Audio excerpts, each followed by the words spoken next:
Este, espero que estén bien, si me escuchan. Sí, profesor, buenos días. Hola, buenos días. Hola, buenos días a todos. Bien, voy a empezar a grabar porque si no, luego se me olvida.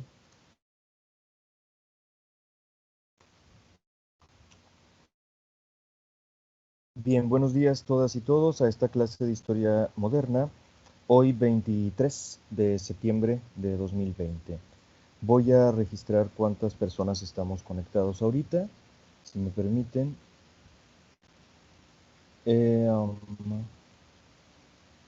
Son 37 personas de momento. ¿A ustedes les aparece igual? ¿37 personas conectadas? Perdón por la duda, pero es que ayer tuve broncas con eso, que la plataforma me informaba mal ese dato. Me 38. aparecen 39. Bueno, es que el número me incluye a mí. Por eso Okay. le Sí, quito uno porque me 37. incluye a mí.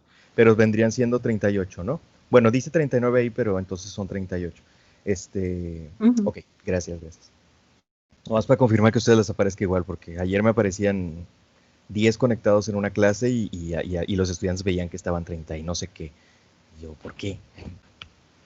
Caprichos de las máquinas o de los softwares o de whatever.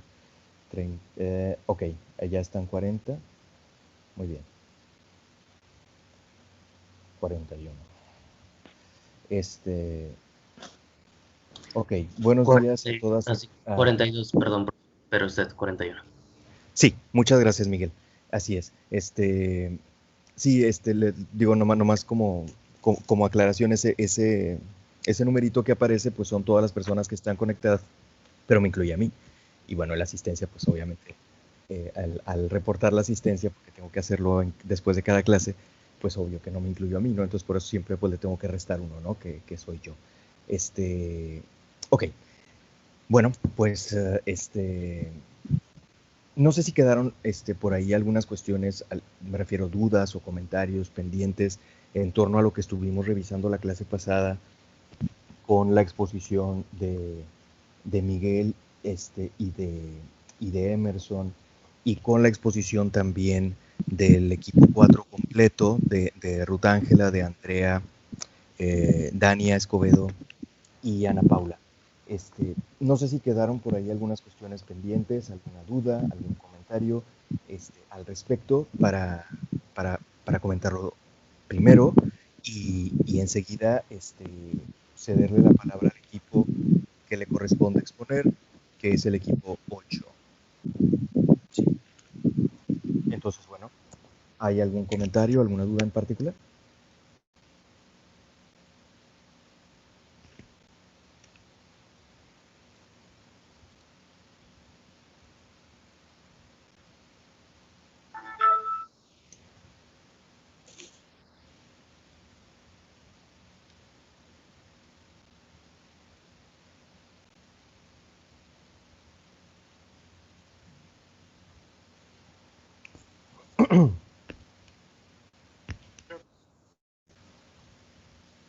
Ok. Hay solamente una categoría que quisiera puntualizar, a reserva de que más adelante el tiempo nos permita volver un poquito acerca del tema, porque quisiéramos por ahí en algún momento que el tiempo lo permita, una recapitulación general sobre estos temas que estamos abordando. Pero a reserva de que después volvamos un poco al respecto, más bien sobre ello, quisiera puntualizar una categoría que por allí comentaban las compañeras del equipo, perdón, se me va el número, del equipo 4, las compañeras que expusieron la clase pasada en torno al Renacimiento. Y esta categoría es la siguiente. Peter Burke, de alguna manera, enfatiza que puede interpretarse al Renacimiento como una imitación creadora, dice, sí, una especie de imitación creadora. ¿A qué se refiere con esto? Podemos pensar, quizá, que el Renacimiento pues no es otra cosa más que una copia burda o una copia, sí, un refrito de cosas de la antigüedad clásica. Y digo cosas porque no es solamente el estilo arquitectónico, no es solamente el estilo escultórico, sino otras cosas, porque también influye en el pensamiento que genéricamente llamamos humanista, donde se retoman modelos referentes de la antigüedad clásica, como lo hizo Maquiavelo, etcétera, etcétera. Sin embargo, no es una simple copia, no es una simple calca, ¿no? No es así. Hay quienes plantean la idea de que se recupera de alguna manera la antigüedad, pero se recupera como definitivamente perdida. No sé si queda clara la expresión, si queda clara la idea, ¿no?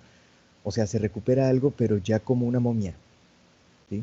Ya no está vigente, ya no está vivo, ¿sí? Lo encontraste, sí, está bonito, exhíbelo si quieres, pero ya no está vivo, ¿sí? Se recupera, pero como definitivamente perdido. Ellos estaban dando un salto a una situación social, cultural distinta, ¿no? Obviamente. No estaban simplemente haciendo una especie de restauración a un punto anterior, como se hacía, no sé si todavía exista, pero se hacía antes en las computadoras, ¿no? Restaurar todas las configuración a un punto anterior allá hace medio año, qué sé yo. No estaban haciendo nada más eso. Más bien dicho, no estaban haciendo eso. Por eso el autor insiste en que se trató de una especie de imitación creadora. Imitación sí, porque el modelo y el referente estaba en general, no al 100%, no en todo, pero en general en la antigüedad clásica. La lengua, griego, latín, clásicos, los más refinados, los modelos arquitectónicos, modelos de valores estéticos para la escultura, por ejemplo, o para la pintura, temas o contenidos retomados de textos de la antigüedad clásica. Recordemos, por ejemplo, como el propio Dante, que es una especie de autor de transición, por decirlo así, una especie de protohumanista, porque es de la primera mitad del siglo XIV, y podríamos decir, bueno, eso todavía es plena Edad Media. Pues sí, pero es una especie de autor de transición, pues se remite también a la antigüedad clásica, ¿no? Se remite a Virgilio, ¿no? Virgilio es el que lo guía en el infierno.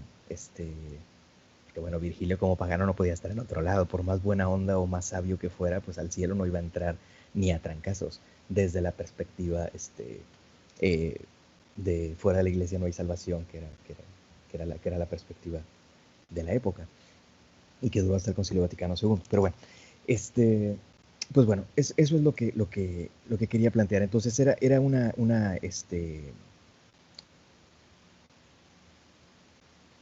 Perdón, Miguel, no había visto tu comentario. Sí, así es. Es verlo con nostalgia, efectivamente. Es recuperar, supongo que te refieres a la idea que planteé de recuperar, pero como definitivamente perdido. Sí, es verlo con nostalgia, efectivamente. Es recuperar o retomar lo que se pueda, es imitar lo que se pueda, tomarlo como referente. Pero no va a ser lo mismo. No va a ser lo mismo, no iba a ser lo mismo, ¿sí? Ya habían pasado entre 1000 y 1000 y pico de años de que eso había cambiado, de que eso ya no era el modelo vigente, de que eso ya no era el orden social vigente. Y si bien se retoman cosas, se retoma, por ejemplo, conceptos de heroísmo y de virtud de la antigüedad clásica, y como ya lo dije, valores estéticos, arquitectónicos, estilos arquitectónicos, temas o contenidos de textos de la antigüedad clásica, etcétera, etcétera. Si bien se retoman muchas de estas cosas, sin duda se retoman, no es una simple calca, no es un viaje en el tiempo, no es no es en su integridad, o sea, no podía serlo.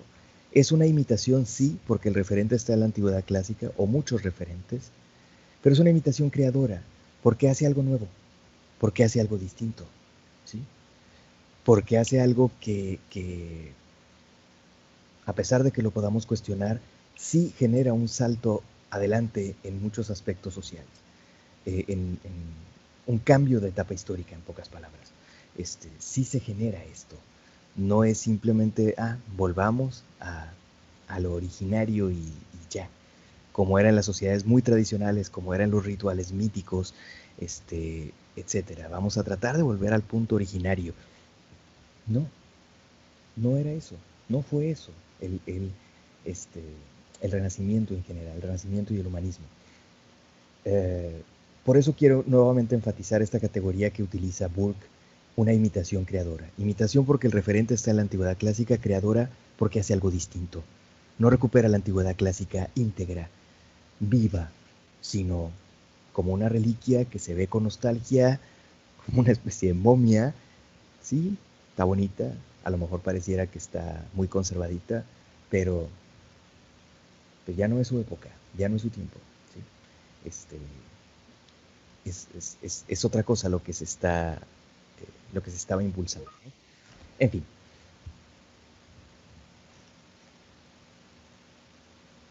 Bueno, yo creo que esa reciprocidad, no solamente en aquella época, sino en cualquier época, es problemática, ¿no?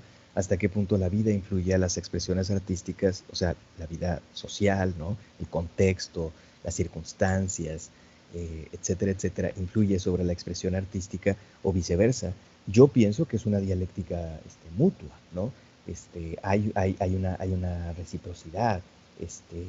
Evidentemente los cambios en las circunstancias sociales, en general en la mentalidad, etcétera, etcétera, todos esos cambios inciden sobre eh, modificaciones o no sé si llamarle innovaciones en las expresiones artísticas, en valores estéticos, etcétera, etcétera. Pero estos cambios que se dan en el arte también inciden sobre la sociedad, ¿no?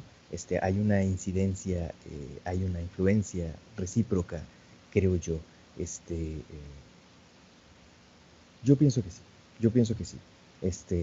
No sé, a mí siempre me ha llamado la atención, no sé si ustedes se lo han planteado o se han puesto a pensar en eso, siempre me ha llamado la atención que la Capilla Sixtina, una capilla fundamental en el Vaticano, ¿no?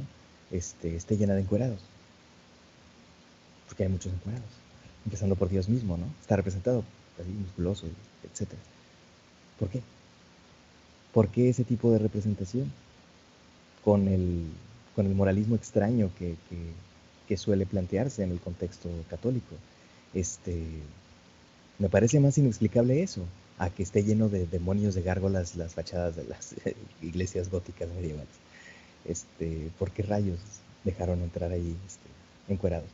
Pues bueno, yo creo que fue esa reciprocidad, el contexto que incidió sobre la forma de expresión, sobre el estilo de Miguel Ángel, permitió que él lo plasmara de ese modo, por la obsesión que había con la anatomía, por los valores estéticos que había en la época, por ese retomar valores clásicos. Por otro lado estaban descubriendo esculturas igualmente de la antigüedad clásica que mostraban cuerpos desnudos con valores estéticos similares, etcétera, etcétera. Y los papas, en vez de mandar destruirlas, las conservaban, las empezaban a coleccionar, ¿sí? Desde el siglo XIV, si no me equivoco, empezaron las colecciones de arte de los papas que constituyen los museos vaticanos actuales. Y eso empezó originariamente, aunque tiene de todo, pero eso empezó originariamente con las mismas cosas que se encontraban en Roma, ¿no?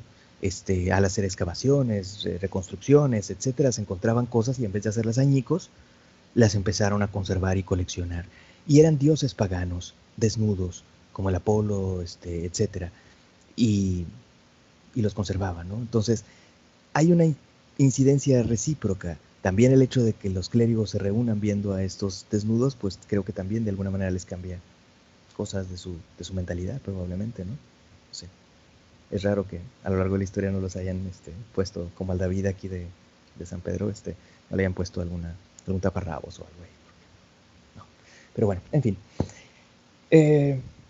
Dejo ahí el tema para cederle la palabra al equipo siguiente. Bueno, a reserva de que ustedes tengan algún comentario, no sé, para ceder la palabra al equipo siguiente.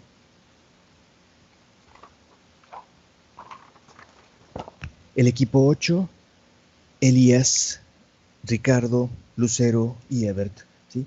Le cedo la palabra a los compañeros del equipo, si están todos aquí, déjenme nada más verificar que están todos.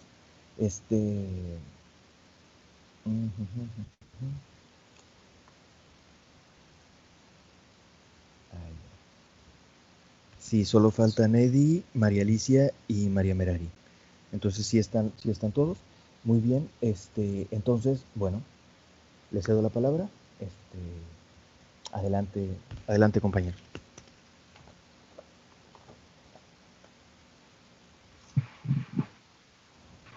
Sí, permítame, ya estoy compartiendo la pantalla.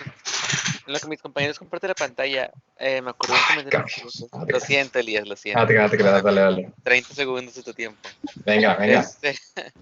No, qué grosero, compañero, no puede ser. Sí, es horrible.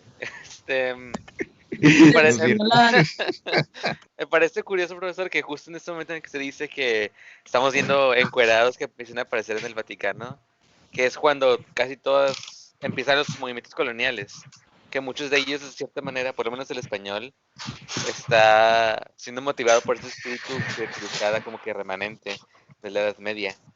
Es como de que todos los fanáticos religiosos están yéndose al Nuevo Mundo y en el Nuevo Mundo, en el mismo como que veamos Roma de nuevo. Se quedan los más progres. No necesariamente, Carlos. Digo, o sea, no necesariamente, ojalá se hubieran largado todos, bueno, no es cierto, nos hubieran llegado acá, ¿no? Pero no necesariamente habría sido así, la cosa. Creo yo que es simplemente un cambio de mentalidad, bastante profundo, donde sí me parece interesante el hecho de que se encontraban efectivamente con los habitantes de las zonas, descubiertas, ¿no? Descubiertas por ellos, obviamente, que estaban desnudos o semidesnudos. Eso les llamaba mucho la atención, porque lo veían como un signo de algunos lo veían como un signo de salvajismo grotesco, ¿no? Porque ¿cómo? O sea, lo correcto es andar vestido y estos andan encuerados, entonces son como animales. Algunos lo veían de esa manera, pero otros lo veían como un signo de inocencia y de pureza. Así como un niño chiquito puede andar encuerado y le vale, ¿no? Porque es inocente, porque no tiene el morbo de pensar de sexualizarse a sí mismo o sexualizar las cosas. Como una apología al Edén, ¿no? Exactamente, como una especie de retomar esa pureza originaria del ser humano antes del pecado, exactamente. Porque además le agregaban otras cosas, decían, bueno, estos no solo andan encuerados y eso es un signo de su inocencia, sino que a la vez no tienen dinero, como lo tenemos nosotros, y lo tienen todas las civilizaciones de la época, porque ellos sabían que dinero tenían los chinos y dinero tenían, etcétera, o sea, prácticamente todas las civilizaciones con las que ellos tenían contacto o conocían, pues tenían dinero. Y los indígenas americanos, por ejemplo, no, o al menos no de la manera como los europeos. Entonces, eso les parecía también muy extraño. Y el dinero era un tabú, era casi era mamón, era un demonio, ¿no? Demonio personificado como demonio. Entonces, sí hay quizá una relación por allí al respecto, ¿no? Pero por supuesto que también creo yo que lo más importante es el modelo, el referente de expresiones artísticas de desnudos, que sabemos que hay muchas en la antigüedad clásica, que se descubrían y se valoraban. Y entonces ese era el modelo, el referente tomado por Miguel Ángel, por ejemplo, ¿no? Y bueno, en fin. Gracias por el comentario, Carlos. Bueno, ahora sí le cedo la palabra al equipo. Creo que ya está listo Elías. El equipo nos va a hablar acerca de el tema de la Reforma Protestante. Son algunas generalidades. La clase siguiente vamos a continuar con este tema, con algunas cuestiones más específicas de unos textos que Lutero publicó en 1520. Y bueno, adelante, compañeros. Espérame, es que no, parece que alguien aquí está jugando aquí con la presentación. No estoy jugando, estoy calándola. Sí. Perdón, una disculpa, profesor, ahí por los inconvenientes. Está jugando, profe, me disculpa por el bochorno, ¿verdad? Bueno, ya basta de singularidades. Primero que nada, buenos días. Vamos a platicarles sobre la Reforma Protestante, así es, sobre uno de los cóleras más grandes de Lutero, que pues ahí me le hicieron enojar al pobre monje alemán, al pastor alemán, dijeron por ahí. Entonces, pues, somos los integrantes, mi compañero Ricardo Galván, un servidor, Lucero López y mi estimado tocayo Eber Elías Jiménez, así es. Entonces, vamos a darle. Lucero, espérate. No le estoy picando. Bueno, antes que nada, cabe aclarar sobre hay que contextualizar la época, ya que si la reforma es hecha en un periodo de gran dificultad para la iglesia, es evidente que se tiene que ver grandes problemas para la época. Uno de ellos es la administración corrupta, los cobros y sobornos. Básicamente la administración desde lo más bajo a lo más alto recibía pagos o incluso tomaba dinero. No es de extrañar que lo hemos visto en temas de cómo se cobraban y se compraban ciertos puestos en catedrales, arzobispos, obispos. Toda la administración estaba dentro de un problema, de dinero, siendo lo más importante para ellos. Las excomuniones temporales, también esto sucedía.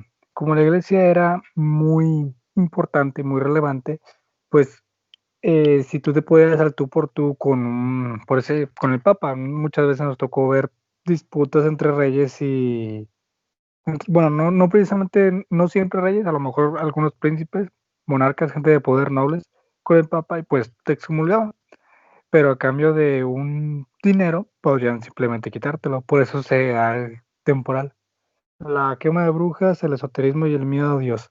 Aquí hay que especificarlo porque el autor se refiere más que nada a que ya no se trata de estar con Dios o se trata de ser siervo de Dios, es tenerle miedo a todo lo que te rodea respecto a Dios. Como se le tiene miedo al esoterismo, a la quema de brujas, entonces el miedo cae en que Dios va a venir y te va a quemar, en lugar de simplemente compórtate bien y sé buena persona. La iglesia y la política como cercanos. Pues se va sencillo. Los nobles podían comprar puestos con lo que sea con la administración corrupta. Los nobles podían trabajar en puestos religiosos. Bueno, no como sacerdotes, pero sí en un edificio o una iglesia, por así decirse, como un administrativo. Y no era de quien se lo mereciera, era de quien estuviera cerca. También, pues, los reyes que le servían a los papas que también le llegaron a servir a los reyes que podían imponer a obispos, que pues hubo guerras por eso posteriormente. Todo eso causaba que fuese un problema. Y pues ahí ven la imagen de lo comúnmente que se hacía, que eran los aquelarres, que también era una forma de, pues, de miedo y de quema y caza de brujas. De hecho, pues, comúnmente se representa con brujas, pero también lo normal era que se quemaran brujos. Se quemaba a quien por miedo que Dios te castigara o que te hiciera algo, pues lo cazaban, en pocas palabras. La siguiente, por favor. Bueno, también ahí va, puse otra imagen de Aquelarre, porque siendo sincero me gustó cómo está dibujada. Y pues va de lo mismo, o sea, la iglesia como lugar de trabajo para nobles, los pagos malos y la vida al extremo. A esto me refiero que como las grandes, al ser una empresa, digámoslo así, los grandes quedaban con la mayoría del dinero y los que estaban más abajo, una iglesia perdían tal monte o tal comunidad, pues tenía que recibir dinero de las personas que daban su diezmo o que daban algo a la iglesia. ¿Qué pasaba? Como ellos, como los sacerdotes no recibían un salario o un modo de vida digno, tenían que tomar ese dinero. Eran pagos malos, simplemente no se recibía el dinero suficiente y tenían que vivir al día los sacerdotes respecto al dinero que le daban o la ayuda que le podía dar eh, las personas del pueblo. Además de que, pues, al ser una autoridad religiosa, obviamente se podía dar un caso de corrupción donde, pues, esta persona no me da dinero, esta persona me trata mal, como yo como padre, pues voy a decir que es mala persona o así. Y pues todo esto va de la mano con los últimos dos puntos, que es un producto del carácter medieval. Como la religión católica impregnaba todos los sectores, es evidente que todo iba a estar relacionado a Dios o Dios como un eje central. Como Dios era el eje central, pues la autoridad era la religiosa y el rey se justificaba mediante la autoridad religiosa. Es entonces ahí donde la iglesia consigue un gran poder y dentro de un gran poder vienen los abusos y los excesos. No es de extrañar los casos que hemos visto sobre las orgías en el Vaticano, los abusos, los papas que sucedieron o que mataban a un papa para que llegara otro, etcétera, etcétera. Todo eso llega a un punto muy álgido donde vienen propuestas. La siguiente, por favor.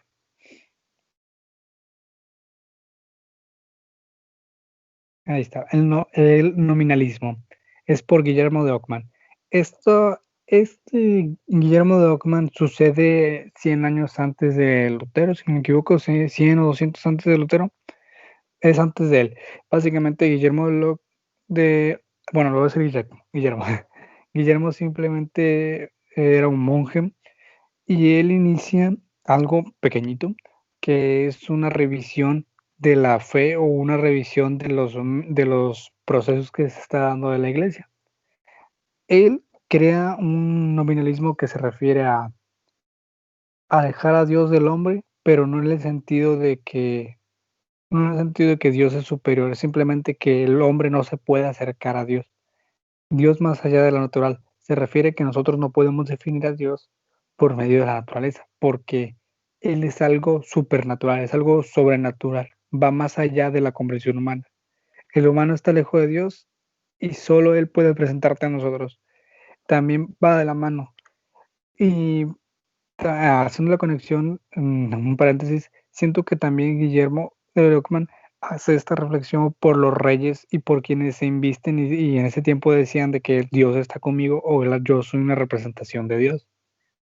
Pues, y bueno, también incluso que estamos viendo en México virreinal, que no es virreinal, México moderno, México contemporáneo, perdón, que hablan sobre Felipe V, que en cierto momento se le llegó a comparar con Cristo, si no me equivoco. También va de la mano con esto. Él también hace que la Sagrada Escritura es el fundamento de la fe, es lo que lo sostiene y es la que de verdad importa. Él hace que la gracia sea la gracia es aquello que hace que el humano sea bueno y sea uno con Dios, pero sin llegar a ser Dios, porque Dios está separado de nosotros. Él es alguien superior a nosotros o está alejado de nosotros. Y él es el precursor de la sola gratia que haría Lutero, y él lo que hace es, bueno, Guillermo lo que hace, el monje Guillermo lo que hace es que separa las tres gratia y las unifica en una sola, que no sé si mi compañero Elías hablará de eso, por eso prefiero mencionarlo así rápido. Bueno, la siguiente.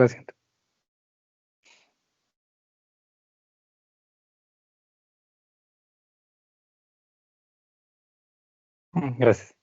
Aquí vamos con Erasmo de Rotterdam. Erasmo de Rotterdam tiene una crianza muy específica. Era hijo de un pastor, un sacerdote con una señorita, bueno, su madre, y él tiene una crianza muy, muy buena, yendo a conventos o con monjes, aprendiendo latín, aprendiendo la escritura, creo que también sabía griego, si no me equivoco.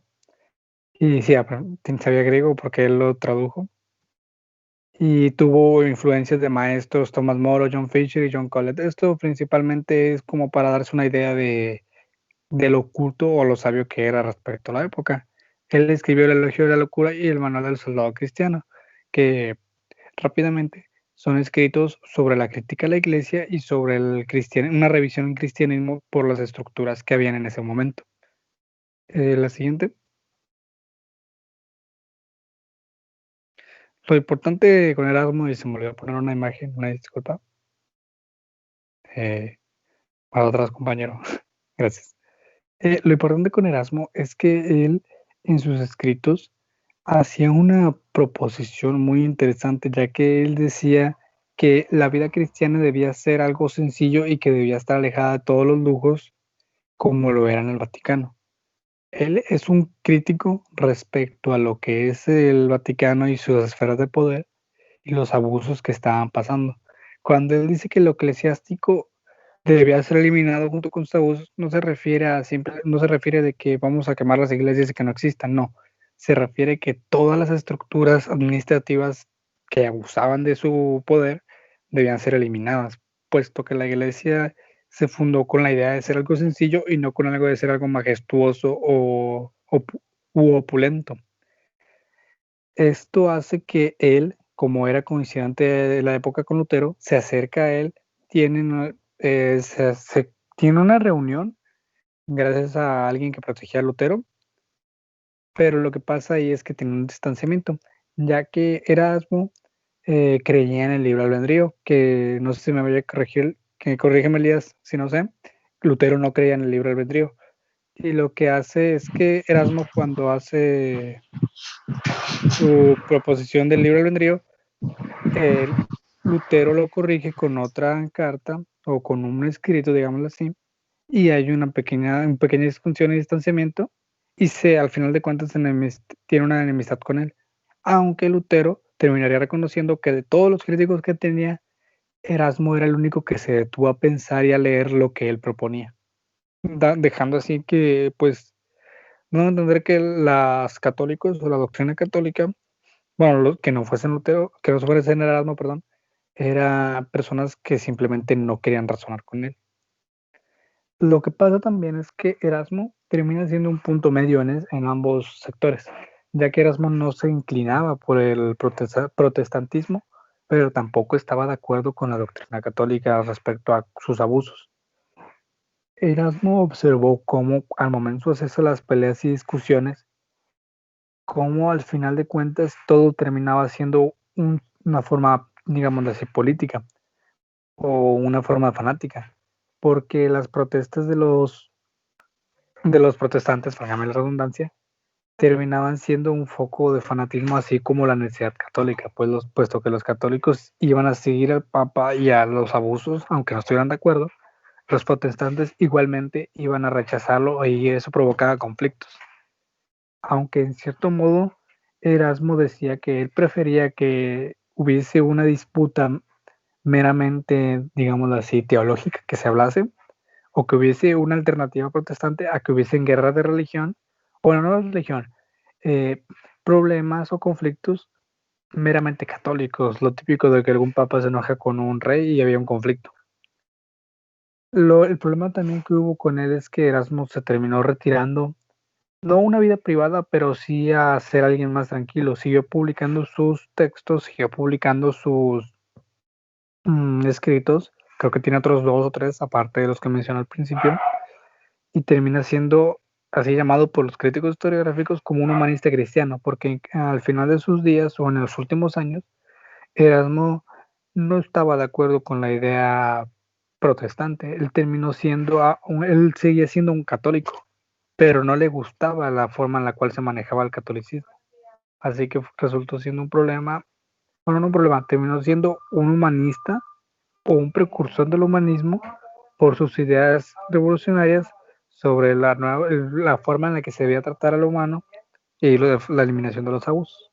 Y solo para dar una pequeña acotación, lo importante con Erasmo y con el nominalismo de Guillermo de Ockham es que ellos fungen, digámoslo así, como una inspiración para Lutero o como unos precedentes de Lutero respecto a la crítica a la Iglesia.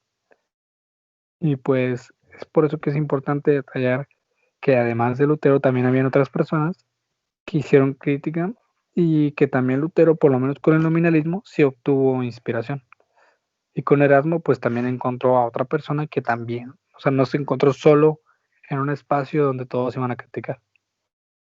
Y pues sería lo mío y siguen ya lo de Lutero. Muchas gracias, Ricardo. Adelante, ¿quién continúa, perdón?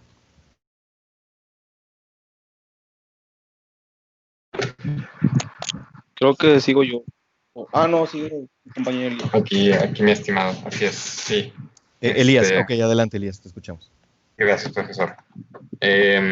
Sí, pues ahora sí ya viene lo bueno. Es muy relevante y espero que hayan puesto mucha atención a lo que habló Ricardo, porque realmente tiene mucha importancia y mucha inspiración en lo que serían los escritos de Lutero y sus causas y consecuencias.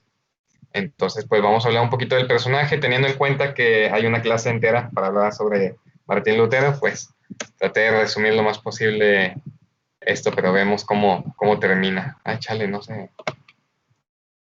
Vamos. Ahí está, bendito Dios. Bueno, El historiador Joseph Lords es un historiador de la Iglesia Católica, con amplios trabajos sobre la Reforma. Escribe sobre Lutero o es citado más bien por el texto Historia de la Iglesia, que fue en el que nos basamos principalmente. Y él dice, raras veces ha habido un individuo que haya tenido, en un proceso histórico de violentas y radicales transformaciones, una importancia comparable a la que tuvo Martín Lutero para la Reforma. Entonces, tenemos aquí una figura esencial para el desarrollo de la modernidad. No tanto, y es en lo que concuerdan mucho los historiadores, no tanto por él, su esencia como tal, sino por la generación de la Reforma, que era algo que, como bien estipuló Ricardo, era algo que ya se venía, ya traía ciertas cosas arrastrando, esos deseos de reformar la Iglesia Católica. Muchos sacerdotes, muchos clérigos, muchas autoridades eclesiásticas de la Iglesia ya tenían esa inquietud, y era algo que no estaba oculto, sino era algo a voces, ya era algo para saber. Y uno de los antecedentes que no había comentado es, por ejemplo, John Huss. No sé si lo conozcan, el reformador John Huss, o el pre-reformador John Huss, además de John Wycliffe, que serían dos personajes que serían también quemados en estos aquelarres, en estas quemas que mencionaba mi compañero, y que proponían no una abolición de la Iglesia, sino una reforma, un cambio de esta. Y esa sería la intención inicial de Lutero. Vamos a ver aquí un poco sobre cómo es la percepción historiográfica de la Iglesia Católica.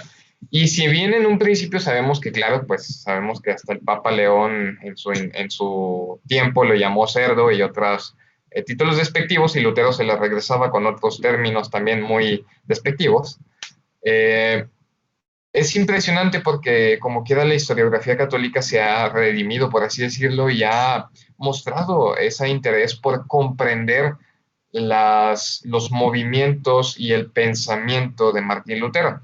Realmente ha sufrido radicales cambios según el texto que estábamos analizando, siendo los paladines de estos cambios Heinrich de Nifl y Hartmann Grisar y el mismo Joseph Lorenz. Le digo, son historiadores católicos, pero que se han abierto mucho a la historia de la Reforma protestante.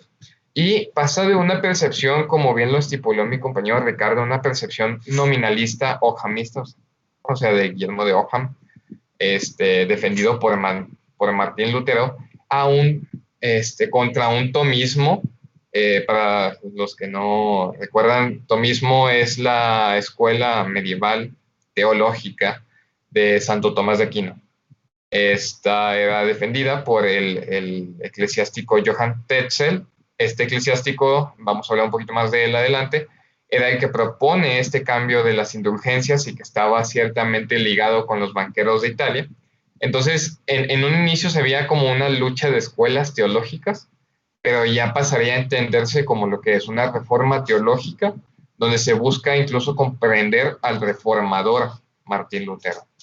Y bueno, aún así, como quiera, encontramos en esta historiografía católica ciertos culpas o ciertos términos despectivos, como que el movimiento de reforma pues fue culpa del carácter de cerillito de Lutero, ¿no? Como pusimos en la portada haciendo referencia. Y bueno, vamos a ver además sobre Martín Lutero, sus primeros 20 años. Pues sabemos que nació en la ciudad de Eisleben, en el Sacro Imperio Romano Germánico, si no me equivoco, el 10 de noviembre de 1483, de una familia de campesinos con tosca superstición. Y esto es muy importante, de nueva cuenta.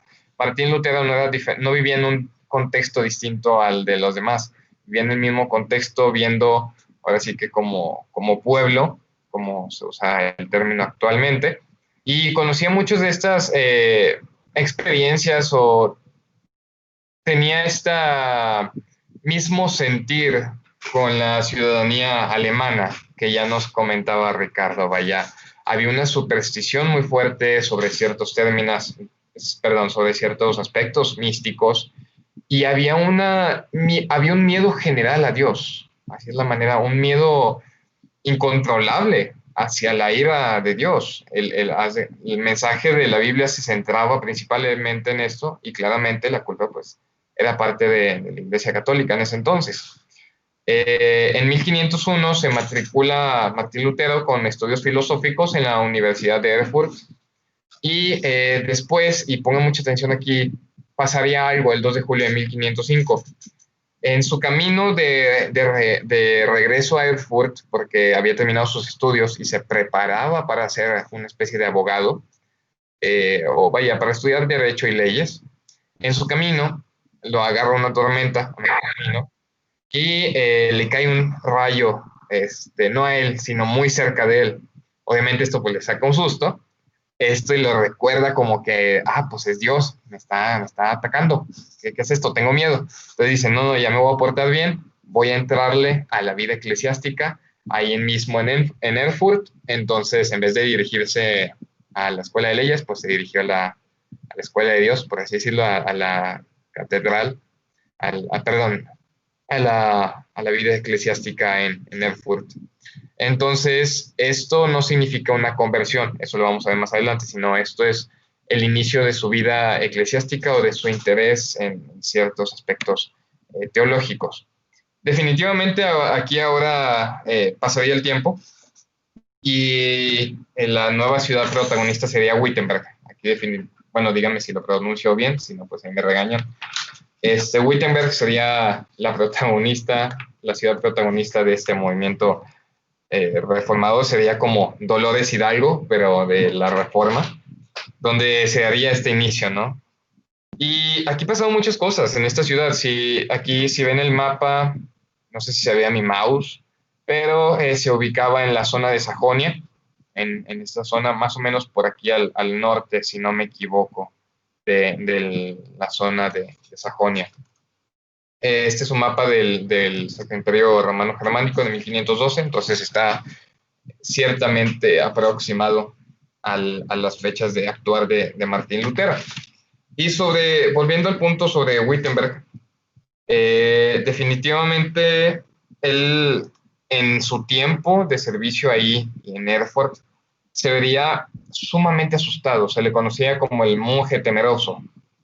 Estaba asustadísimo con el concepto de un Dios iracundo, con el concepto de que si no hacía ciertas cosas, él no iba a heredar la vida eterna.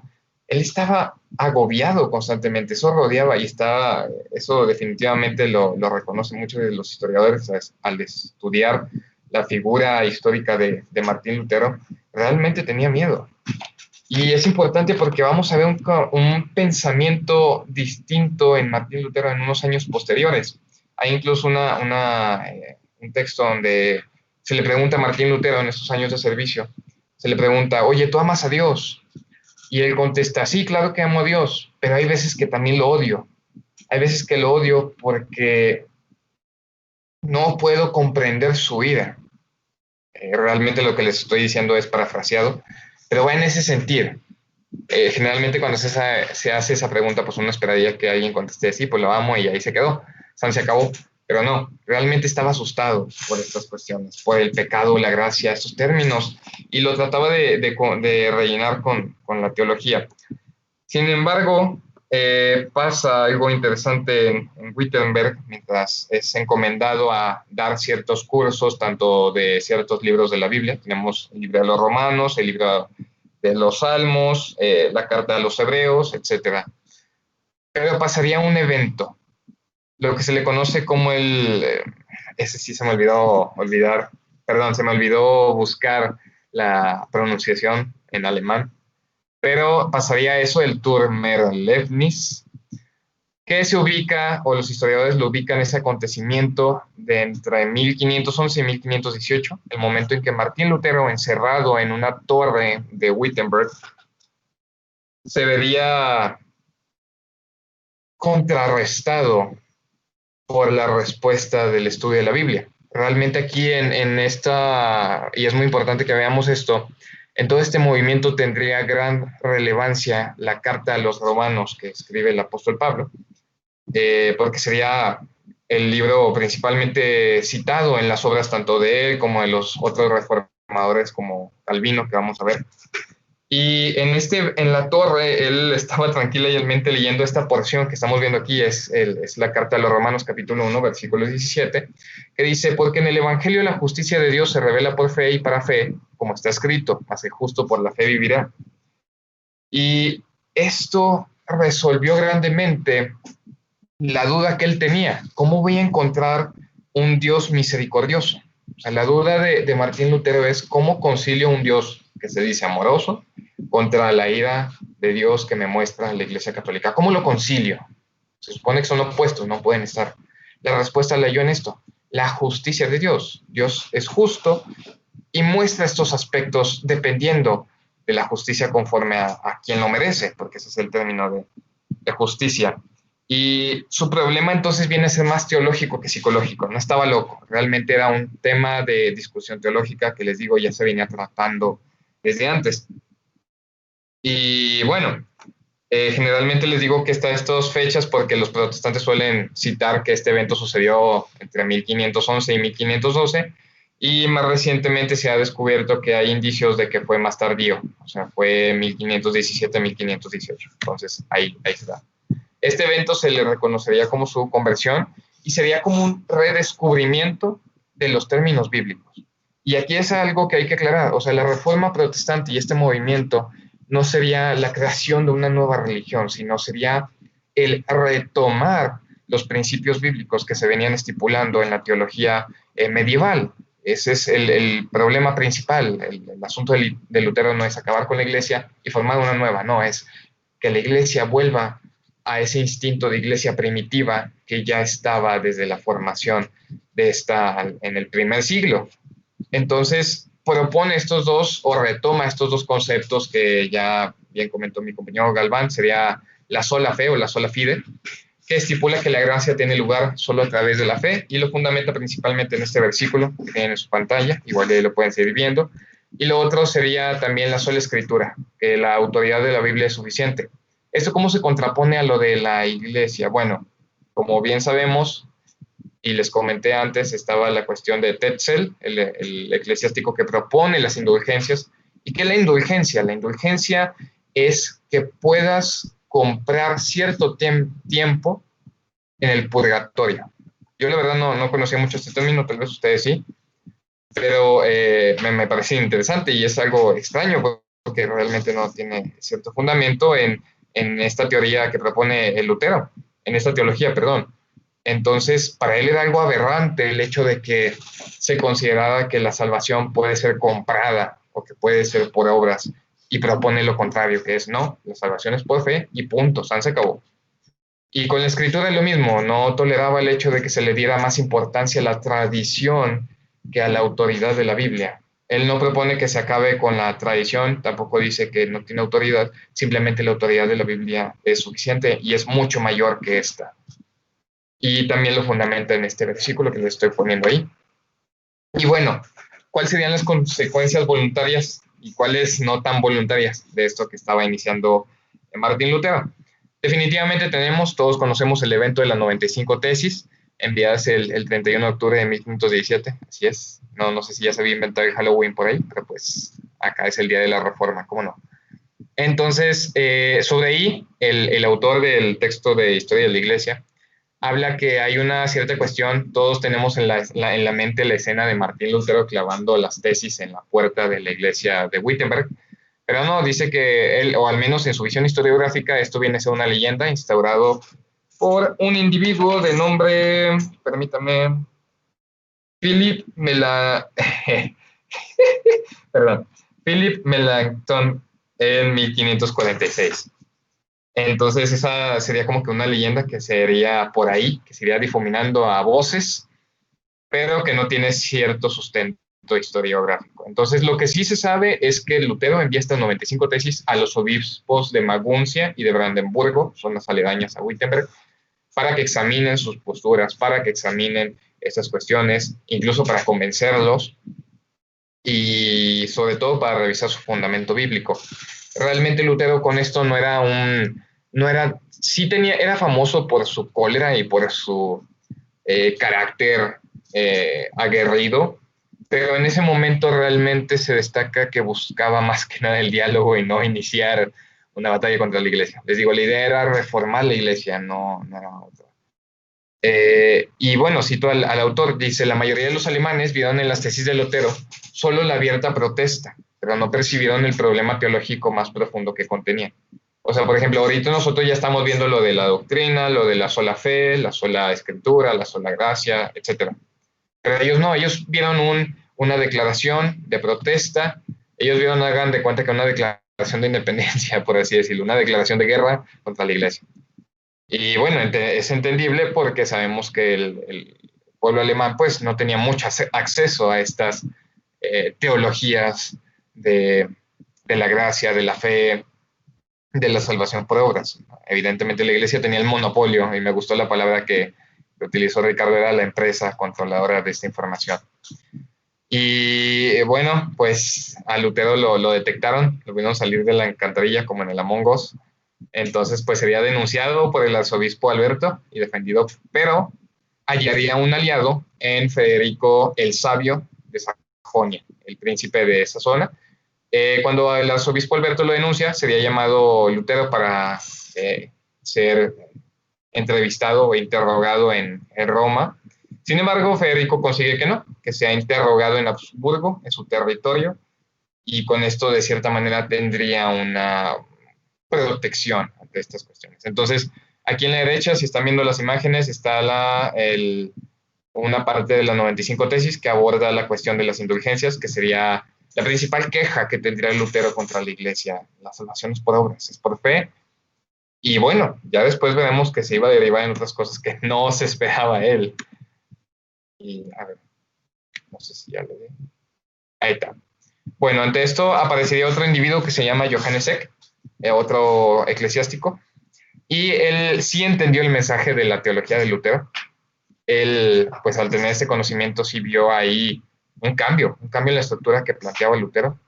Y las principales cosas, pues también le ayudó un poco a Lutero, porque Lutero no se había dado cuenta como que hasta dónde había llegado eso.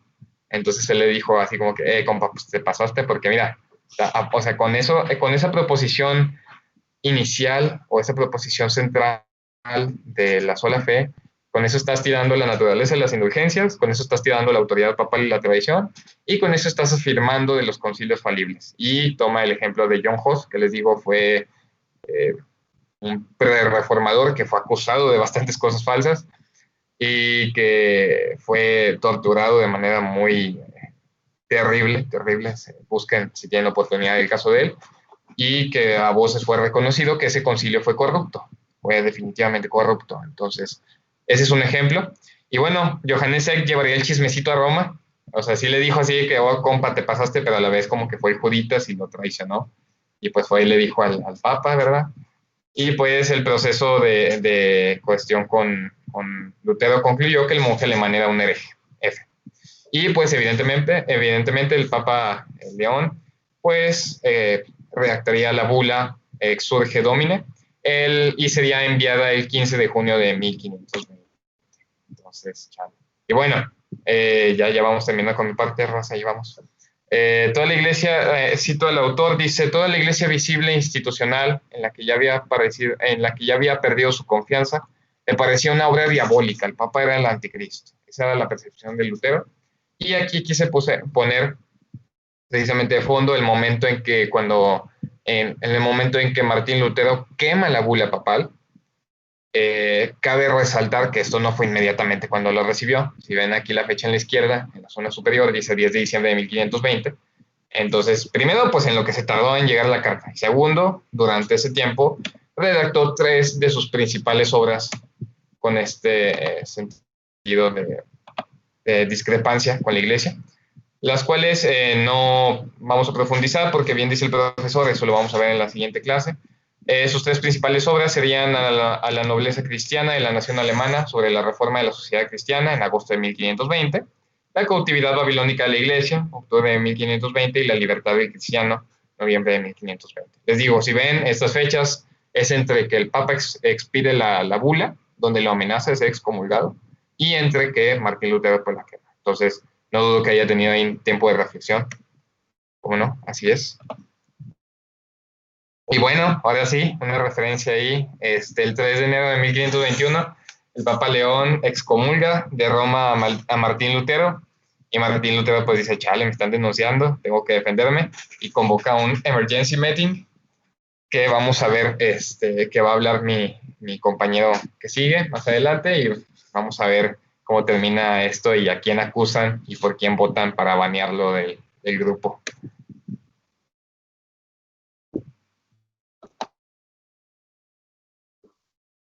Muchas gracias, Elías. ¿Quién sigue, compañeros? Sigo yo, en mi turno. Adelante. Eberta, adelante. Sí, bueno, como dijo mi compañero Elías, ahorita seguimos con las reformas de Alemania. Empezamos con la dieta de Worms en 1521. Tiene lugar la convocatoria de la llamada Dieta de Worms, una asamblea en la que los príncipes que componían el conglomeramiento político del Sacro Imperio Romano Germánico se reunieron para debatir, entre otras cosas.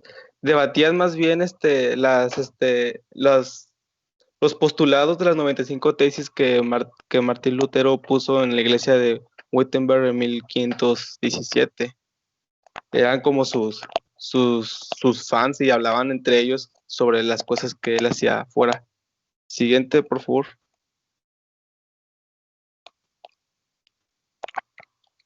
Lo cierto es que Lutero se había convertido en un elemento discordante de gran repercusión, ya que acabaría dividiendo a los príncipes y a toda Europa, que acabaría enfrentándose militarmente bajo los estandartes del catolicismo por un lado y posteriormente por el otro.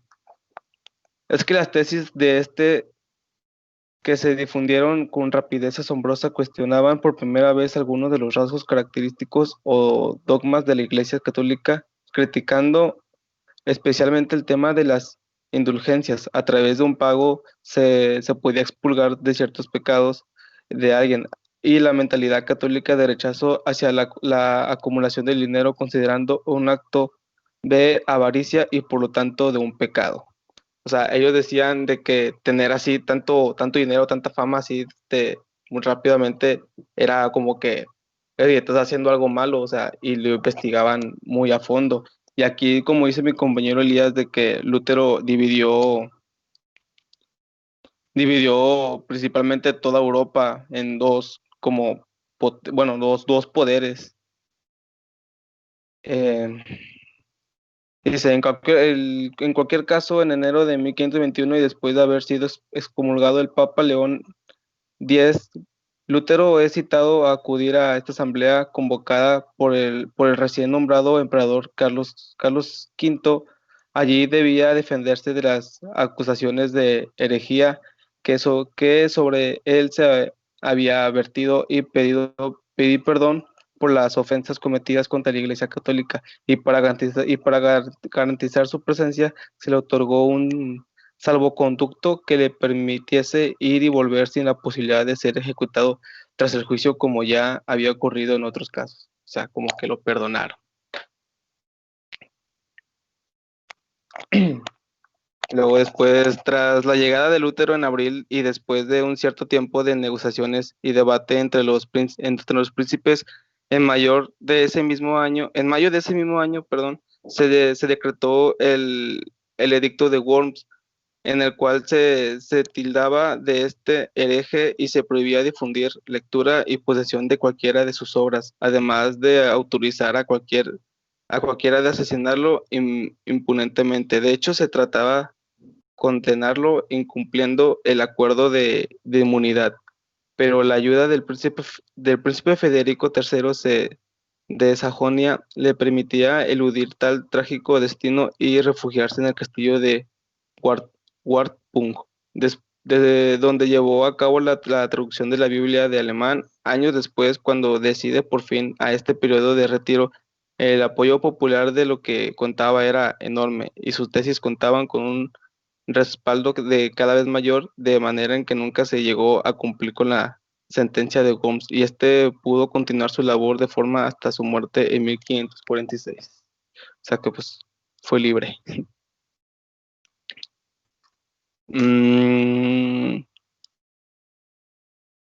A ver. ¿Le podrías dar siguiente, por favor?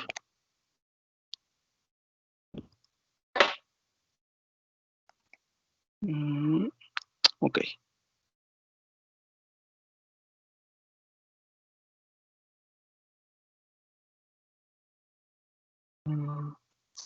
Bueno, seguimos con la dieta de Augsburgo de 1530.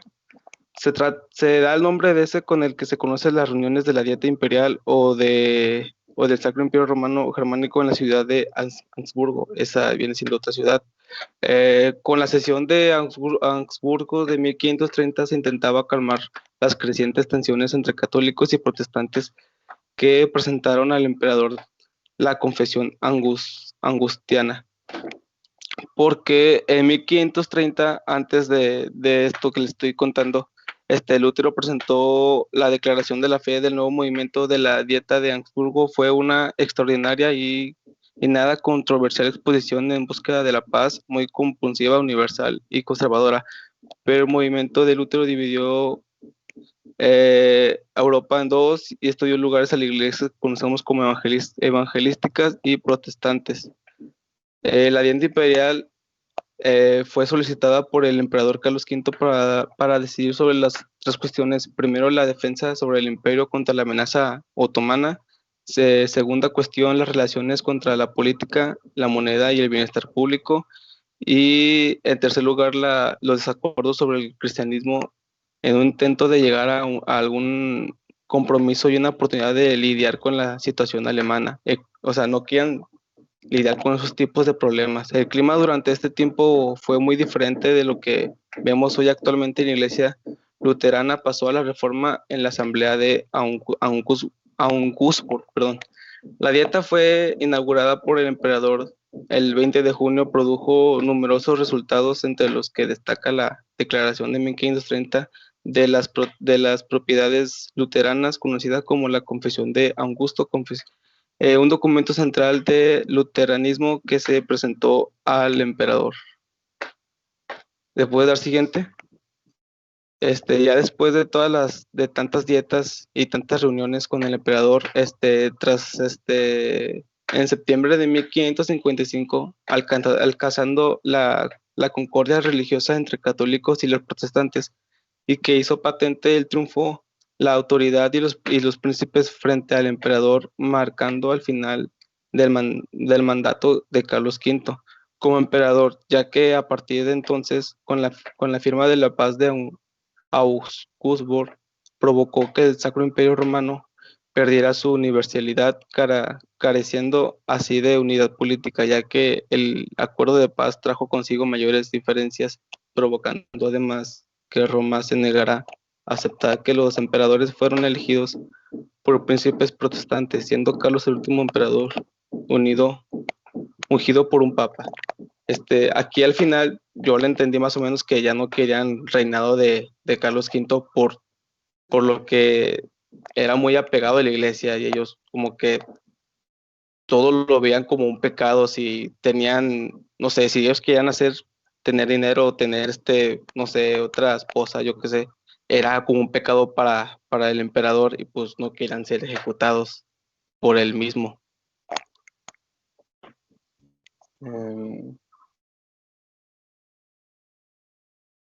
Ok. Bueno, ¿le puedo dar siguiente, por favor? Seguimos con Enrique VIII, y en este subtema yo entendí que esta persona que está aquí al lado de la foto, o sea, la iglesia en Alemania estaba, o sea, ya estaba así o sea, bueno, todos estaban en paz y todo, pero por por el capricho de este señor, pues todo se vino abajo, por así decirlo. Tenía 17 años cuando se casó con la señora Catalina de Aragón, la hija de reyes católicos A lo largo de sus muchos años de reinado buscó desesperadamente un heredero a la corona y demostrar al resto de los monarcas de Occidente su valía. La suerte no le sonrió, la huella en Europa iba a dejarla por la cisma de la religión y posteriormente aislamiento de Inglaterra, un quiebro decisivo en la historia del país que desencadenó una raíz de fracasos dinásticos de su matrimonio con Catalina. En sus primeros años de reinado, emprendió una política exterior muy agresiva, enfrentándose a las grandes potencias continentales que no le reprobó más que frustraciones. La ambición de Enrique quedó atrapada en la confusa red de lealtades precarias y luchas casi constante que fue la Europa del siglo XVI. Las compañías en el extranjero dejaron el reino y prácticamente en bancarrota. Su empeño en anular el matrimonio con Catalina de Aragón provocó la ruptura de la monarquía de la Iglesia con la Iglesia Católica. Y Enrique VIII intentó convencer a Roma de que anulara su matrimonio, pero el Papa Clemente VII lo descartó porque no quería oponerse al emperador Carlos V, no quería morir y que era sobrino de la señora Catalina. Entonces Enrique buscó un juicio de anulación en Inglaterra, aunque tampoco tuvo tanta suerte. A pesar de ser un ferviente católico y de haber recibido el título de defensor de la fe, cada vez se sentía más distanciado de la Iglesia romana. Necesitaba una solución, y aquí fue cuando conoció a Thomas Cromwell, un burócrata plebeyo pero brillante. Le dio la única solución posible: obtener la anulación del matrimonio en Inglaterra, y por parte de su propia iglesia. Para ello era necesario abolir la jurisdicción papal, y se separaba la iglesia con la iglesia de Roma, convirtiéndola en un departamento espiritual de estados bajo la batuta del rey como único representante de Dios en su reino. O sea, de que no reinara nadie más que Dios, como ya lo habían dicho antes. Y al final la ruptura con Roma fue gradual. El Parlamento inglés publicó una lista de agravios contra la Iglesia y esta se doblegó a la exigencia de Enrique de que toda la legislación eclesiástica quedara sujeta a la aprobación real. Más tarde siguieron las leyes que prohibieron el pago de impuestos a Roma y las apelaciones al Papa. Y ya sería mi parte. Muchas gracias, Ebert. Falta Lucero, ¿no? Solamente falta ella, si no me equivoco. No, profe, he vuelto. Pero eso es de él. Ah, te falta una parte a ti, Elías. Ok, perfecto. Pero sí va a participar Lucero, ¿no? Sí. Sí. Ah, ok. Es el broche de oro. Bueno, adelante, quien siga. Ya, esto está más rápido, perdón, profe. Sí, pues ahí luego otras de las figuras de los reformadores, ya vimos pues a Lutero, a Enrique VIII, que pues ahí se quiso, pues quería un hijo el men, entonces pues esos caprichitos, ¿verdad? Entonces pues ahora esta cuestión ya volvemos un poco más a lo teológico, pues Ulrico Zwinglio, ya cambiamos de escena, ya no estamos en Alemania, ya no estamos en Inglaterra, ahora ya estamos en Suiza. En Suiza, Ulrico Zwinglio sería igual, alguien perteneciente a la casta eclesiástica, que coincidió con Lutero y con Calvino en la sola fe, la sola gracia y la sola escritura, los tres postulados principales de la Reforma. Él, sin embargo, estuvo más acercado al humanismo de Erasmo de Rotterdam, si bien recuerdan, lo vimos al inicio. Hasta 1519, que escucharía sobre la disputa de Leipzig entre Lutero y entre el otro individuo, Ock, que les mencionaba, que lo hizo abrir un poquito sus ojitos respecto a qué estaba ocasionando. Pues hasta que leyó eso se empezó a interesar en la obra de Lutero, y se destaca que tuvo mucho que ver la corriente biblicista en Zúrich. Este biblicismo era curiosamente venía de la misma Iglesia Católica, y era retomar las enseñanzas de la Biblia, pero sin mucho lugar como lo que estaba poniendo Lutero. En fin, vaya, era una corriente que buscaba la predicación pura de la palabra o de la Biblia. Aparte de eso, eso tuvo lugar a que Zwinglio leyera mucho de esto que no conocía, y eso también lo dirigió a que se opusiera al ayuno, que era una práctica de los clérigos, y al celibato. Ahí el historiador dice que pues tal vez tiene cierto sentido lo de celibato, porque pues Zwinglio tenía ahí unos ojos coquetos, entonces pues había ahí algo que le daban ganas de que le quitara el celibato, ¿verdad? Entonces, pues chale, ¿verdad? Entonces, esa es la excusa supuestamente, y sin embargo tiene su postulado sobre el culto de las imágenes y la misa. Entonces, el principal texto que él vendría a escribir sería la breve introducción cristiana en el año de 1523. Sobre sus seguidores, los anabatistas, que se conocerían, o también en la lengua española conocidos como los rebautizadores, tendría una fractura ahí con ellos porque ellos pues no estaban a favor del bautismo infantil, y Zwinglio sí lo seguía estando, al igual que Lutero, si no me equivoco, y no sé si Calvino también, pero al menos Lutero y él sí seguían a favor. Entonces, pues sus seguidores dijeron, no, pues el niño o la persona, cuando se es bautizada, tiene que estar consciente de la fe. Un niño, pues no sabe, menos de 3 meses, ¿verdad? Entonces ahí tuvieron su debate y todo, pues se separan. En diciembre de 1524 surgen estos grupos de rebautizadores con distintos líderes ahí que estarían con esos postulados, pero aquí es algo interesante. Los que en un momento, o sea, los reformadores y sus seguidores, que en un momento se habían sido los perseguidos, ahora se estaban volviendo los perseguidores. Y habría una fuerte persecución a manos o por orden de Zwinglio, porque tenía ahí muchos contactos con el Consejo de Zúrich. Entonces habría una fuerte persecución contra estos grupos, y estos grupos se asentarían en la formación de la Iglesia de las ciudades cristianas, los cuales, bueno, la Liga de las Ciudades Cristianas, que serían, como bien dijo Eber, pues algunas ciudades que empezarían a tener ese sentido de por sí que la iglesia y el Estado no estaban separados, pero aún más querían meterse en eso. Serían un grupo de anabatistas, los que se irían más por la tendencia de la iglesia y Estado casi al punto de teocracia, pero habría otra un poco más radical y otra, aparte, un poco más calmada, que abogarían y nacería este sentido de separación iglesia-estado. Aunque ellos tenían sus fuertes creencias anabatistas, tendrían esa decisión de postular la separación iglesia-estado. Evidentemente, pues fueron perseguidos, entonces no hubo mucho efecto en eso. Y en 1531 sería la primera guerra católico-protestante entre esta liga de estas ciudades y pues Roma. Sí, ya. Y bueno, ya el último figura de la que voy a hablar, Juan Calvino, un reformador amado por muchos, odiado por otros muchos.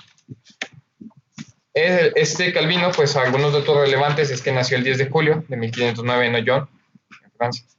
Tendría una súbita conversión que lo dirigió a la Reforma Protestante, así lo describe él mismo en un texto que escribió allá por los años 1550.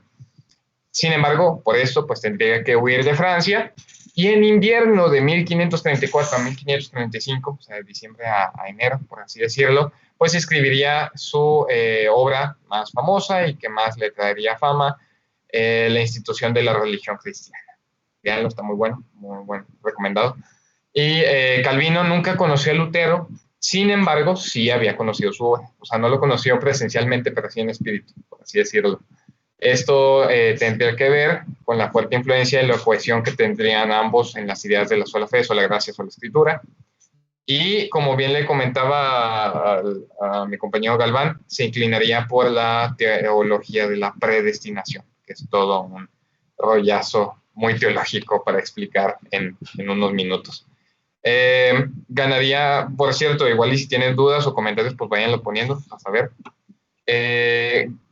Calvino, ganaría una fuerte influencia con su explicación a la Carta de los Romanos, como les comentaba, la relevancia de este libro, y con sus sermones hasta son muy conocidos estos textos. Y cito al autor, que a la vez cita a Calvino. Espérate, ya para terminar.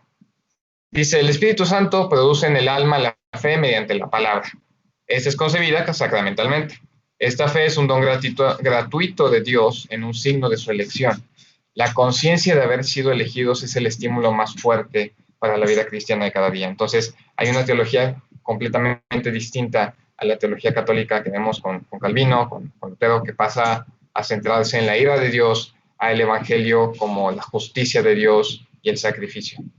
Y ya sería todo. Ahora sí, Lucero, dele mija, su momento ha llegado.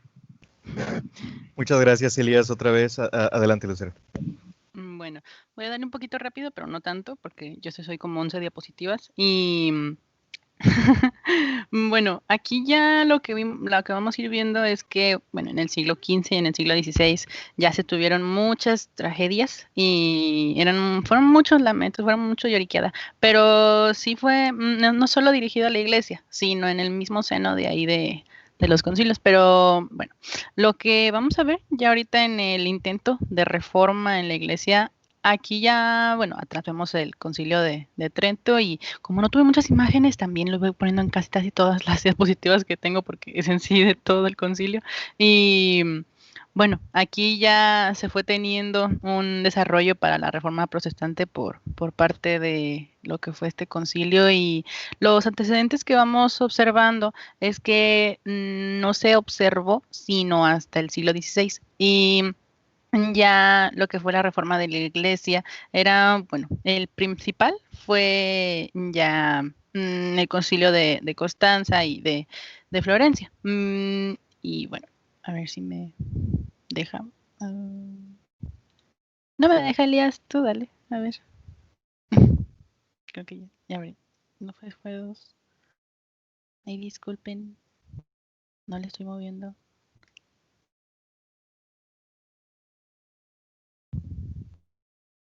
Ay, perdón.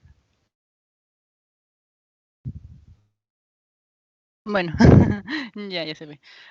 Bueno, en esos años también esta era una imagen del concilio de Trento, pero de otra toma.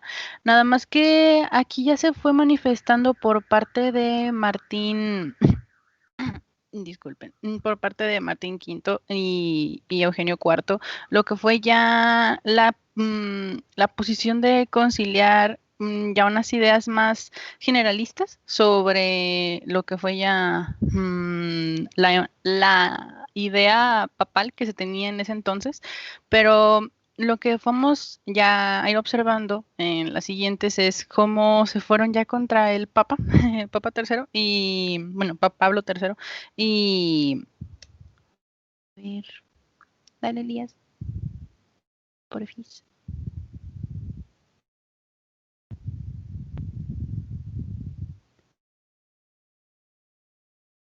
¿Qué está pasando? ¿Ya se ve? Es que a mí me sale mal. Ya se ve. Bueno, aquí ya, bueno, está en el concilio de Trento, es el concilio quinto de Letrán, y no, no te preocupes. Ya aquí se fue constituyendo a partir de 1512, como se observa ahí el inicio. Ya solamente tenían 8 miembros ya en su comisión cardenalicia, y para ir obteniendo las reformas fueron yéndose aquí en el concilio de Letrán por parte de Julio II. Y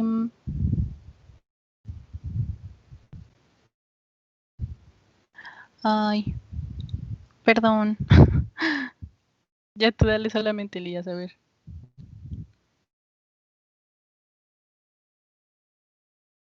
Perdón, profe. Listo. No bueno, te preocupes, aquí... Lucero, Gracias. Aquí ya, bueno, después de esto, el emperador ya fue prohibiendo el Concilio Nacional con ya la observación de, bueno, cómo puede atreverse una nación a cambiar el orden ya, el ordenamiento eclesiástico que se tenía. Pero bueno, aquí como ya habían visto, Lutero armó todo este revuelto y ya apeló un concilio ecuménico esta fecha, el 28 de noviembre de 1518. Y como también había mencionado Elías, bueno, los dos Elías, lo que era la dieta de Worms en 1521, ya fuimos viendo el por qué Lutero quería llevar esto ante un concilio. Y ya después, bueno, por parte de Adriano VI ya se hizo la dieta de Nuremberg en el 1523 y ya al año siguiente de esta petición, bueno, no se pudo realizar el concilio ecuménico por lo que es sin este papa, porque después de esto, ya a partir de ese momento se presionó más al Papa para que éste convocara ya a un concilio ecuménico y como si se presentaban muchos alemanes, bueno, no tantos, pero ya al final de lo que fue esta historia, ya no fuimos teniendo ya nada de alemanes dentro de lo que es el concilio. La siguiente, porfis. Elías.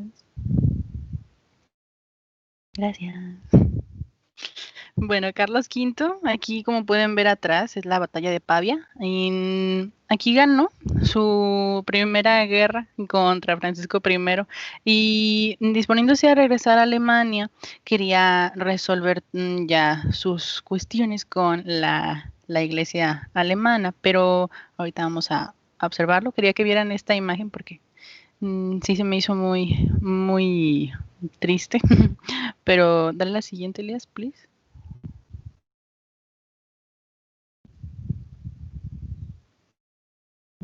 Bueno, aquí cuando ya esto es, bueno, ya, ¿cómo decirlo? Se me fue la palabra. Sí, es el saco de Roma. Bueno, ya aquí se fue teniendo una tipo como una revuelta. No encuentro otra palabra, no se me olvidó. Ya en lo que fue el 6 de mayo de 1527, Roma fue, bueno, saqueada y usurpada por, bueno, personas malas y caudillos, mercenarios españoles y alemanes. Y aquí ya a la muerte de los comandantes de Georg von Frundsberg y Charles de Bourbon-Montpensier, ahí ya después de tantas semanas de robos en lo que fue esta ciudad, ya fuimos teniendo ya el saqueo que puso fin a lo que fue el Renacimiento. Bueno, puso fin bruscamente al Renacimiento. Y dale la siguiente, por favor, Elías. Aquí también está una imagen del saco de Roma y como lo mencionaba, ya siguiendo, todavía siendo una persona del Renacimiento, el Papa Pablo III siguió siendo el primer pontífice que inició la reforma ya como un puesto, ya. Sí, como le decía, seriamente ya era el más centrado en eso y como lo decían ellos, Elías y el otro Elías, que no querían ya ser unas personas más allá de Dios, sino lo que fue esto es que querían poner fin al Renacimiento e introducir así bruscamente la reforma. Dale la siguiente, por favor.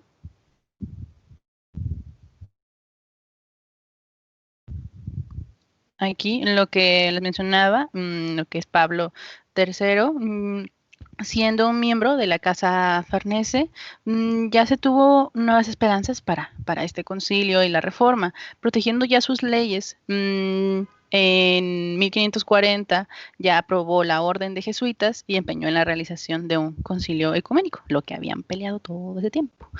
Dale la siguiente. Aquí el concilio de Trento también. Ya teniendo solo 31 padres, ya llegando a tener también en su dirección a estas personas, a Giovanni del Monte, Marcello Cervini, Reginald Paul, ya lo que fuimos teniendo fue uno de los acontecimientos más importantes del catolicismo en la Edad Moderna. Aquí fue donde ya tuvimos, bueno, ahorita vamos a tener todas las sesiones, pero las 6, 7 sesiones que se llevan, pero corrupta. Si ven los comentarios se van a reír también. Bueno, lo que vaya haciendo, ¿das la siguiente, por favor?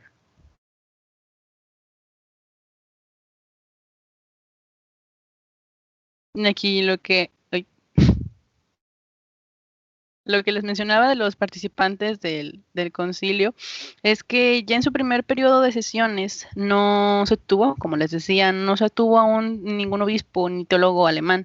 Y ya después ya fueron teniéndolo así, ya no quisieron más alemanes, querían solamente ya locales, y lo que era ya la reforma y el dogma fue acordada en 1546 para tratarla nada más esto. Sí, las reformas disciplinarias no querían que quedaran solamente en stand-by, solamente ya estudiar el dogma y la reforma. Y como lo decía Elías, lo que era el Espíritu Santo, bueno, las Sagradas Escrituras, ya se fueron teniendo ya una justificación por parte de ellos. Y lo que fue dentro de la misma iglesia, querían ya un elemento para ya irlo, pues sí, evangelizando y solamente ir estudiando, como les decía, el dogma y la reforma. Dale, please.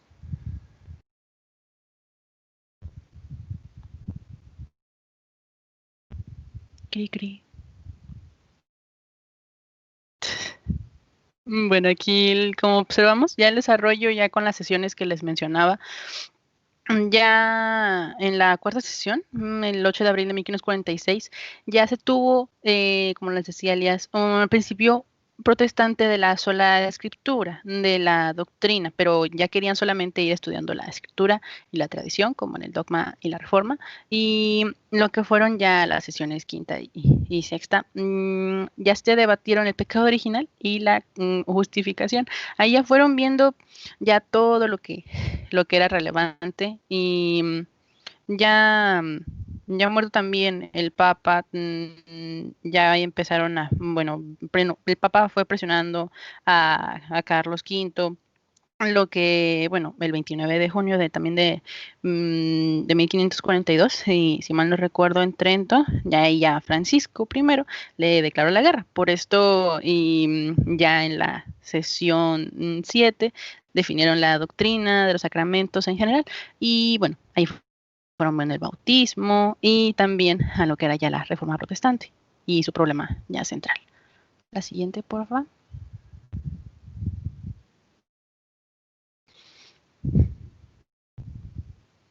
Ok, en la primavera de 1527, en el concilio ya tenían solamente 64 obispos y 7 superiores, lo que fue viéndose ya fue un coronavirus también aquí, pero los movieron de lugar a lo que fue su sede a Bolonia y en 1547. Lo que también tenían miedo eran de las amenazas de las tropas de Liga, como había pasado con el saco de Roma. Y en su segundo periodo de sesiones, ya el legado del monte, que les decía hace un rato, ya fue elegido sucesor de Pablo III, que, como les comentaba, ya se había muerto. Y ya aquí tomó el nombre de Julio II e inició su segundo periodo aquí en este concilio de Trento, a lo que ya en el tercer periodo, ya de sesiones, ya se fue teniendo un debate sobre la Eucaristía y el sacrificio de la misa. Disculpen. Y ya lo que fue el sacramento en las siguientes sesiones, ya en la sesión 23, ya la sacramentalidad del matrimonio se fue viendo y pues ahí ya iba mejorando la cosa un poquito. Y esto fue ya para, disculpen, para la sesión 24, pero sí sería eso nada más. Y creo que ya es todo. ¿O sigue otra? Sí, otra. Bueno, en la sesión ya 25, los que podemos observar es que ya se fue teniendo información sobre el purgatorio, la indulgencia, el culto a los santos y las reliquias.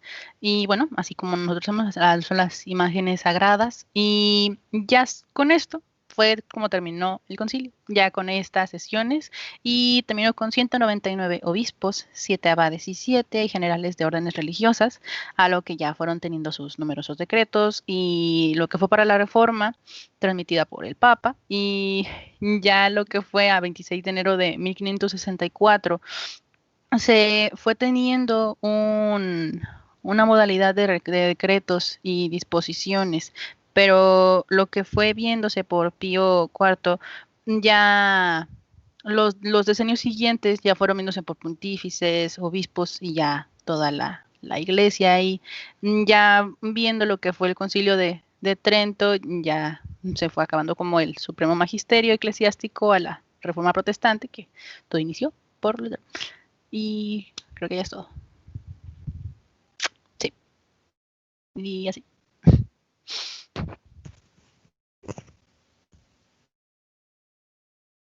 Muchas gracias, Lucero. Muy bien.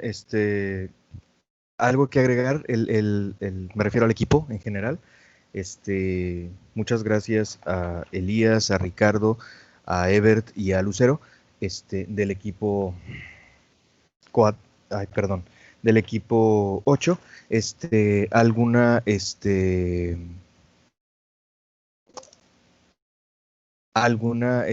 ¿cómo? ¿Algo que agregar? Bueno, profe, es que traía ahí pero bueno, no, ya se pasó, igual y la siguiente clase.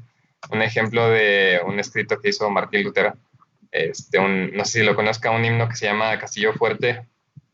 Que sería como que el himno de la reforma de batalla, la marsellesa de la reforma. Entonces. No conozco bien su contenido, sí lo he escuchado, pero no conozco su contenido, pero si gustas lo comentas la próxima clase, sí, si gustas lo dejamos por ahí pendiente.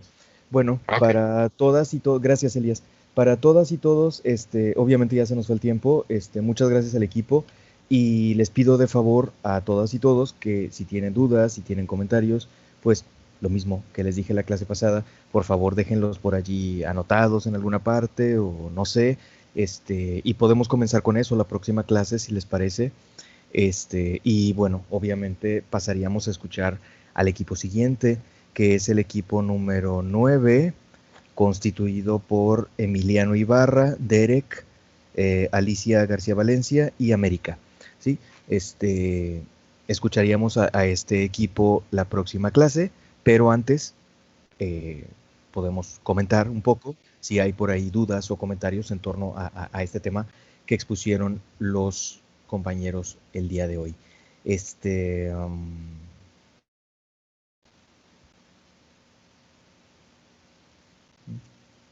Ok, gracias Miguel, no la conozco, pero gracias por la sugerencia.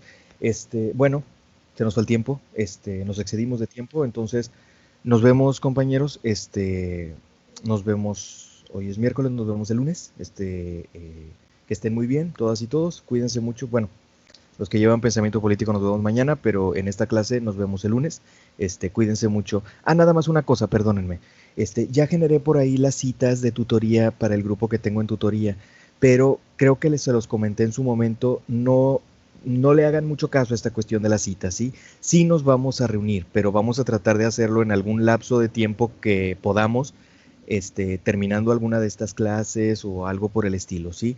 Entonces, eso es por cuestión de protocolo, que me lo están exigiendo ya, que hay que generar a esas citas, pero no le hagan caso, o sea, que se tengan que conectar ese día, a esa hora, cuando están por ahí las citas, porque se las van a topar en el CIACE, pero de entrada no les hagan mucho caso, ¿ok? Yo les estaré avisando cuando podremos vernos, que de preferencia va a ser cuando tenemos clase, terminando, por ejemplo, nos quedamos un rato, unos 20 minutos, media hora, no sé, para vernos un poco, o ya nos pondríamos de acuerdo, ¿ok? Pero por lo pronto, para que no se mortifiquen por esas citas, porque la primera la tuve que poner, creo que este viernes, entonces no se apuren por eso, ¿sí? Espero que me hayan alcanzado a escuchar los que corresponden, que son la gente, casi toda la gente de quinto, ¿sí? Bueno, ahora sí nos vemos. Cuídense mucho, hasta luego. Adiós, Qué profe. lindo día, profe. Adiós, Hasta profe. luego. Hasta luego, Que le vaya bien, profesor. profe. Provecho. Gracias. Hasta luego. Gracias, profe. Hasta luego.